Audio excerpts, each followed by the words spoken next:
bir shaharga kirishda bir otaxon baliq tutib turgan ekanda. Bir yigit kelibdi.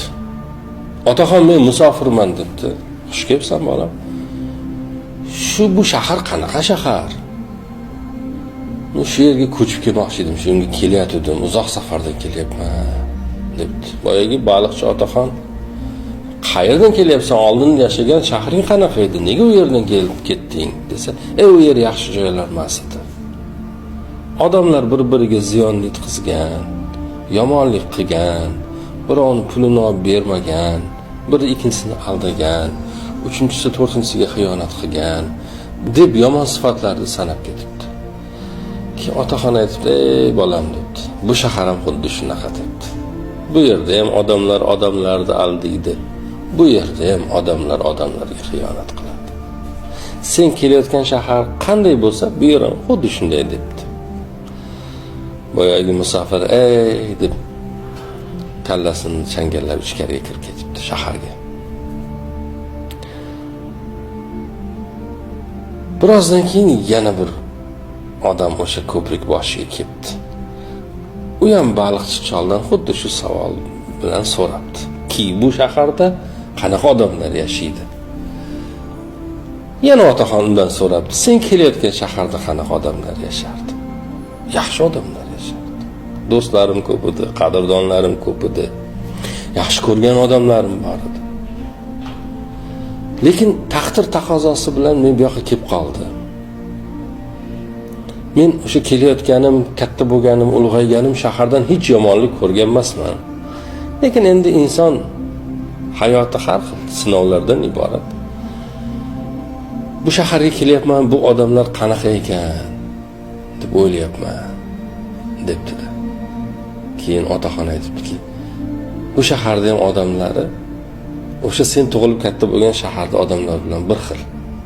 Bir-biriga yaxshilik qilgan, bir-biriga savob ishlarda yordamchi bo'lgan, qiyinchiliklarda bir-birini qo'lidan tutgan, mehr muhabbatli odamlar bu yerda. Deb u ham shaharga kuzatib bordi. Yo'lni qarshi tomondagi bir baliqchi bu ikki suhbatga ham guvoh bo'ldi-da. Keyin cholni yoniga kelibdi-da, "Otaxon, ajoyib odam ekansiz. Ikkita odam keldi, bitta savol berdi sizga. Bu shaharda qanday odam yashaydi?" dedi. Siz ulardan ikkalasidan sen kelayotgan shaharda qanday odam yashaydi deb so'radingiz.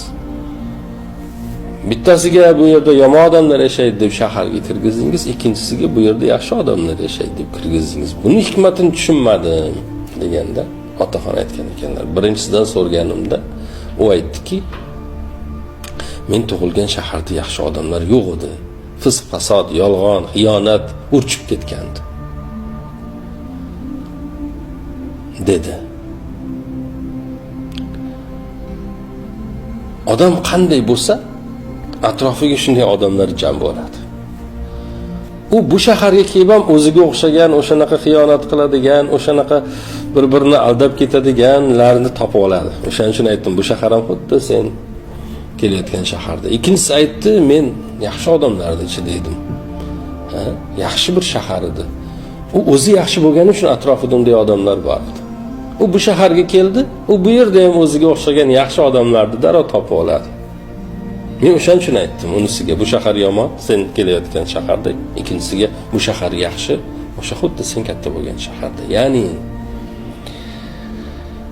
makonlar, odamlar, joylar, holatlar hammasi bizga ko'radir. Bizdan kelib chiqib bo'ladi.